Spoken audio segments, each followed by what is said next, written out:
Assalamualaikum warahmatullahi wabarakatuh. Perkenalkan, nama saya Mutmainnah NIM 90500121030, jurusan Perbankan Syariah, Fakultas Ekonomi dan Bisnis Islam, UIN Alauddin Makassar. Dosen pengampu Bapak Samsul SAB MA. Untuk memenuhi tugas mata kuliah Ekonomi Moneter, pada kesempatan kali ini saya akan membahas materi tentang praktek kebijakan moneter Islam. Nah, untuk materi yang pertama yaitu kebijakan moneter Islam dalam perspektif mikro-makro. Dalam perspektif mikro, menjelaskan bagaimana kebijakan moneter Islam berkontribusi terhadap stabilitas keuangan individu dan rumah tangga dengan prinsip-prinsip syariah yang diterapkan. Dalam perspektif makro, menggambarkan dampak kebijakan moneter Islam pada stabilitas ekonomi dalam skala nasional dan bagaimana ia berkontribusi pada pertumbuhan ekonomi yang inklusif.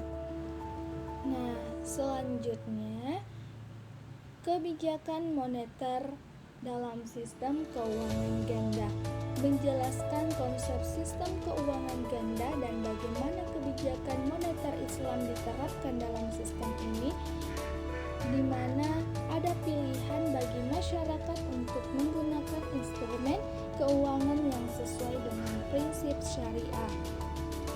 Selanjutnya, kebijakan moneter tanpa bunga.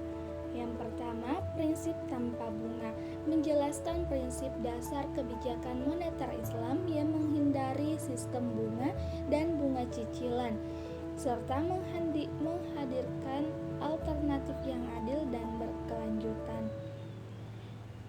Alternatif instrumen keuangan, memperkenalkan instrumen keuangan dalam kebijakan moneter Islam yang memenuhi persyaratan syariah seperti murabahah dan istisna, dengan fokus pada transaksi yang jujur dan beretika.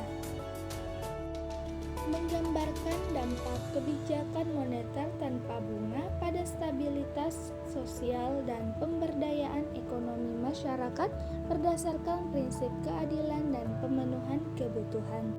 Selanjutnya, kebijakan moneter Islam di Indonesia. Kondisi ekonomi Indonesia. Analisis tentang kondisi ekonomi Indonesia dan potensi kebijakan moneter Islam dalam mendorong pertumbuhan ekonomi yang inklusif dan berkelanjutan di negara ini. Menyampaikan peranan kebijakan moneter Islam dalam pemberdayaan ekonomi, terutama dalam mendukung kemandirian dan kesetaraan ekonomi perempuan di Indonesia. Menyoroti upaya kebijakan moneter Islam dalam mengembangkan sektor real dan mendorong pertumbuhan ekonomi di daerah-daerah terpencil. Selanjutnya, praktek kebijakan moneter Islam di negara lain.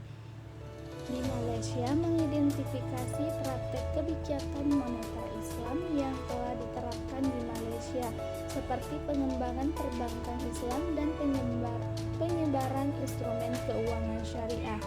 Nah, di Arab Saudi menjelaskan pendekatan kebijakan moneter Islam di Arab Saudi dengan fokus pada peran likuiditas bank sentral dan dukungan terhadap keberlanjutan ekonomi. Nah, selanjutnya aplikasi instrumen moneter Islam, individu, sosial, dan perekonomian. Dalam individu, menjelaskan bagaimana instrumen moneter Islam seperti tabungan dan pinjaman yang mengikuti prinsip syariah membantu individu memenuhi kebutuhan dan mencapai tujuan keuangan. Untuk sosial dan pemberdayaan, membahas peran instrumen moneter Islam dalam mendukung peningkatan kualitas hidup dan pemberdayaan ekonomi masyarakat secara keseluruhan. Sedangkan perekonomian menjelaskan bagaimana aplikasi instrumen moneter Islam dapat memberikan stabilitas dan pertumbuhan ekonomi. Nah, selanjutnya kesimpulan. Pentingnya kebijakan moneter Islam dalam menciptakan sistem keuangan yang adil, berkelanjutan dan inklusif, serta mendukung pertumbuhan ekonomi yang berkelanjutan. Cukup sekian dari saya. Wabillahi taufiq wal hidayah. Wassalamualaikum warahmatullahi wabarakatuh.